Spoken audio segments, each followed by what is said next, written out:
I did not expect God to speak through water. I looked for him in fire, in wind, in visions that shook the sky. But when he finally came, he came quietly, like a spring forming beneath the silence of stone. It began with a small sound, almost nothing. A soft drip somewhere beneath my awareness. A pulse too gentle to command attention, but too persistent to ignore. I paused, listening, though I wasn't sure what I was listening for. Then I felt it. The faintest coolness moving across the inner landscape of my soul, like a hidden current slipping through ground that had been dry for years. It did not rush. It did not demand. It simply continued, carving its path in the dark, certain of its destination even if I wasn't.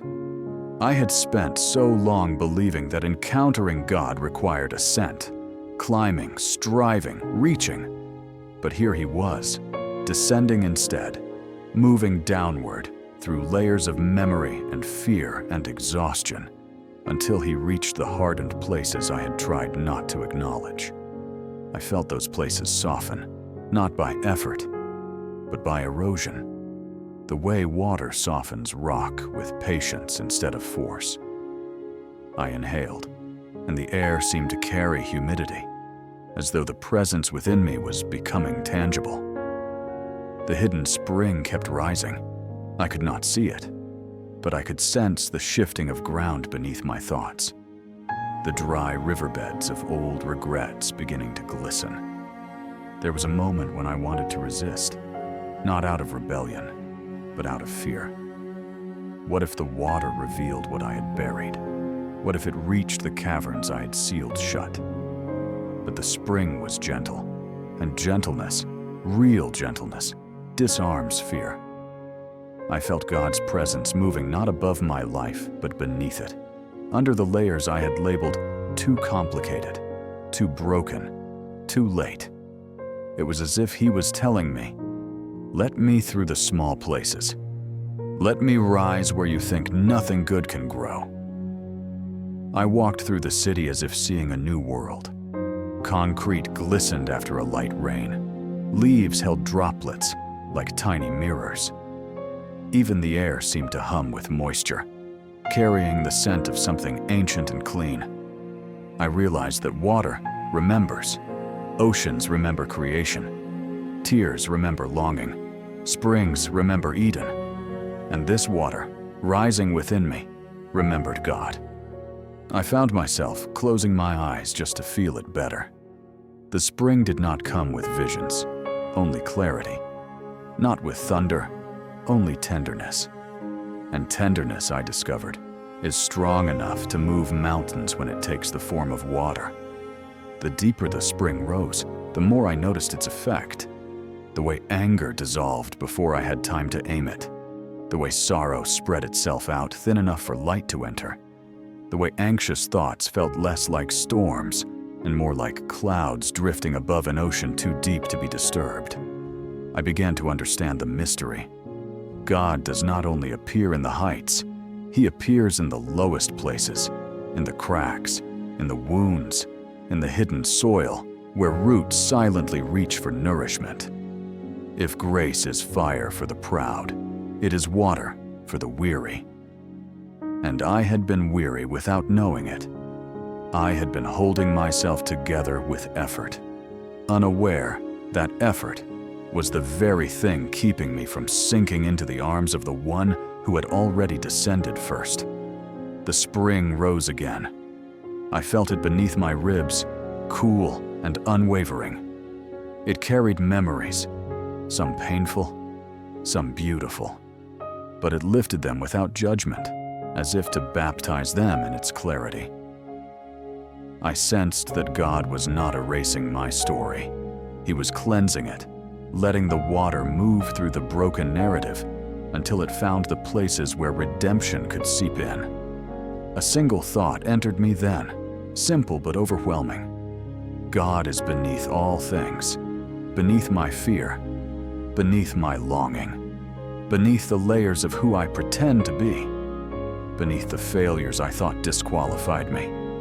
and beneath the quiet ache I never voiced, because I believed even God might find it unworthy. The spring rose, higher now, until it touched the surface of my awareness like dawn touching horizon. Its coolness became comfort. Its movement became music. Its presence became prayer. And I whispered into that rising current, almost afraid to disturb it. If you are here, keep coming. And the spring answered not with words, but with water. The spring did not stay a spring. It grew. Slowly at first, like a secret learning to speak. Then with a quiet confidence, as if it remembered it was destined to become a river. I felt it circling through the caverns of my interior world, touching old wounds with the tenderness of water, meeting cracked stone. Those wounds did not hiss or recoil the way they once did. They softened, they listened, they opened. For the first time, I understood that healing is not an explosion. It is erosion. It is the patient work of God moving beneath the surface, reshaping the landscape we thought would never change. I felt the current gather strength under my thoughts, not rushing, not urgent, just steady. The way truth moves when it is finally trusted. Memories I had sealed off began to drift upward, not to haunt me, but to be baptized. Regrets loosened their grip. Grief lightened, as if buoyed by something deeper than sorrow. Even the failures I had carried like anchors began to float, weightless as leaves on water. I realized the river was doing what I could never do alone, carrying what I could not carry, forgiving what I could not forgive, releasing what I did not know how to release.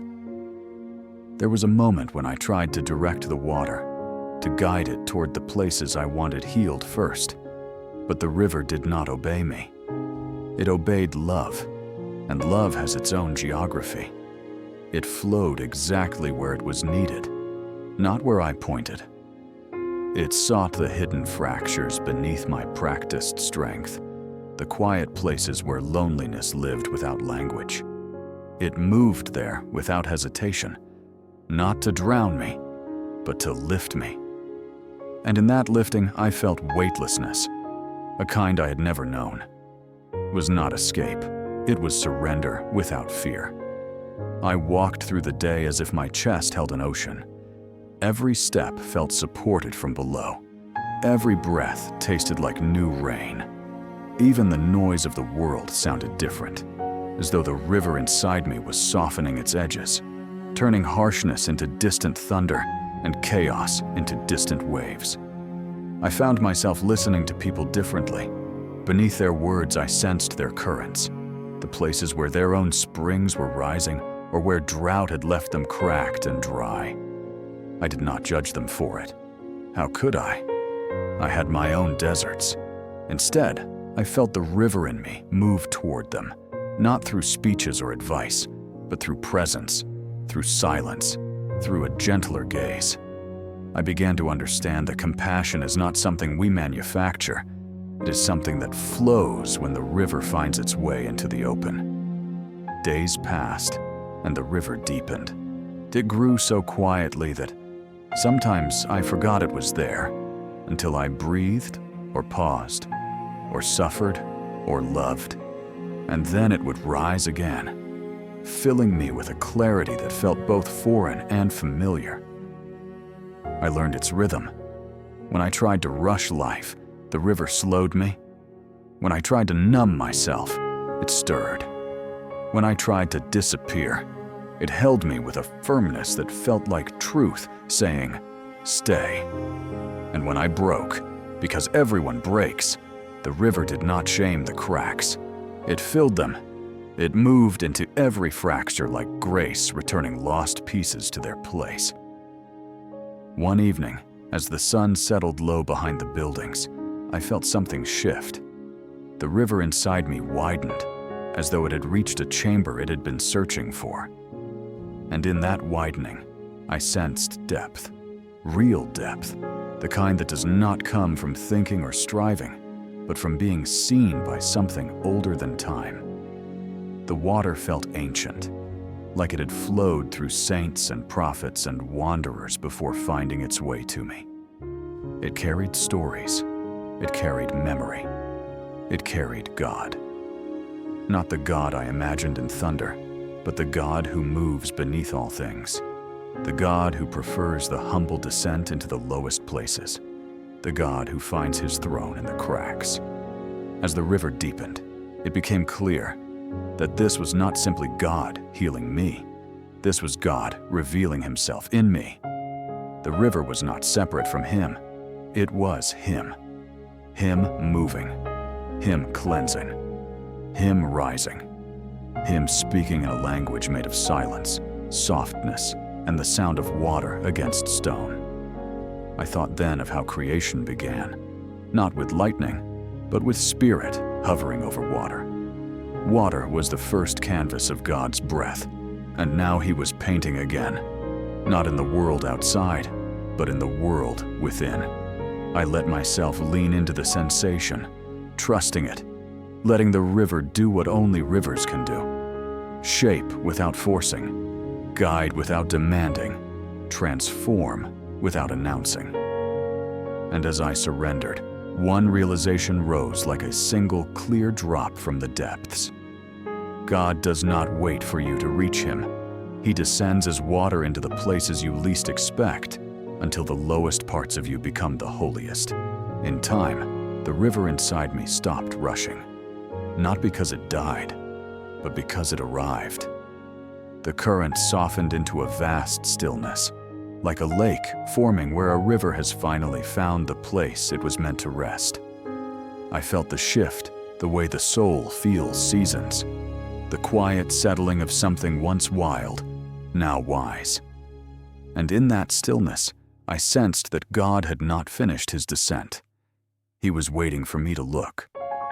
I had feared this moment without knowing it. Still, water does not hide what moves beneath. It reflects. It reveals.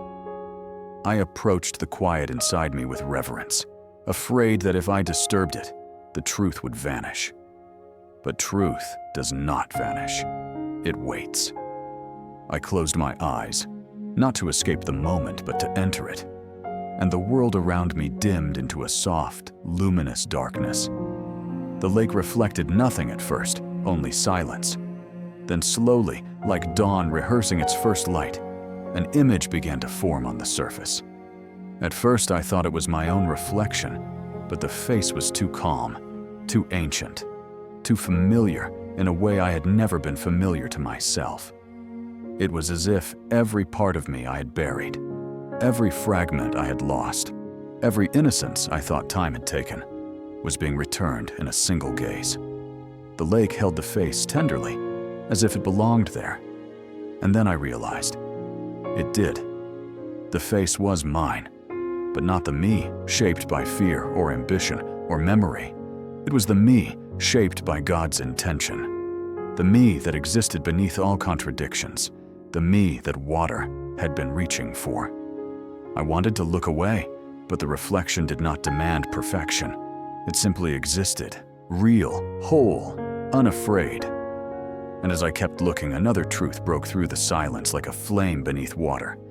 The reflection was not only me, it was him in me. The image shifted, not changing shape but deepening, as though two faces overlapped until they became one. I could not distinguish where mine ended and his began. The boundary dissolved in a way only grace can dissolve things, without force, without confusion, without losing identity. I was still myself, yet more, and he was fully God, yet intimately near. It felt like breathing underwater without drowning. It felt like being known to the bottom. It felt like returning to a home I had never visited, but always longed for. The realization swept over me. God had not been descending to reach me. He had been descending to reveal what he placed inside me from the beginning. The spring, the river, the lake. They were not stages. They were invitations. Invitations to see what has always been beneath everything. the imprint of God's face in the deep. I knelt in that inner stillness, not out of duty, but out of awe. Water held the reflection with perfect gentleness. It did not distort. It did not flatter. It told the truth the way only water can. Softly, steadily, clearly. I whispered a question into the quiet. Who am I? The surface trembled once, a single ripple forming, spreading outward with infinite patience. And in the hush that followed, the answer rose, not in words, but in knowing. You are the meeting place of my presence and my creation. You are earth I have chosen to inhabit. You are dust I have filled with breath. You are seen. You are held. You are mine. Tears fell then, but they didn't break the surface. They were welcomed, absorbed instantly by the lake, as though the water recognized them. Brothers returning home. Every tear became clarity. Every ache became depth. Every unanswered question became part of a wider peace. I stayed in that stillness until I understood the final truth. The hidden spring was never meant to remain hidden. It rises in order to overflow. It fills in order to give. It reveals in order to send. When I opened my eyes, the world had not changed, but it felt newly washed. Sidewalks glistened. Branches held light like a memory. Even the smallest stones seemed to hum with quiet purpose. The river was still inside me, but now it flowed with direction. It was no longer shaping only me. It was shaping the way I touched the world.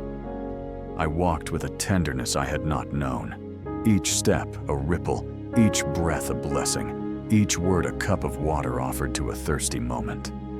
I realized then that the presence beneath all things was not only beneath me, it was beneath everyone.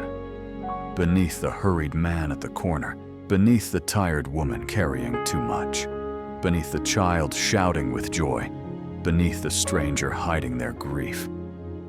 God was beneath them all, rising slowly, patiently, through their unspoken stories.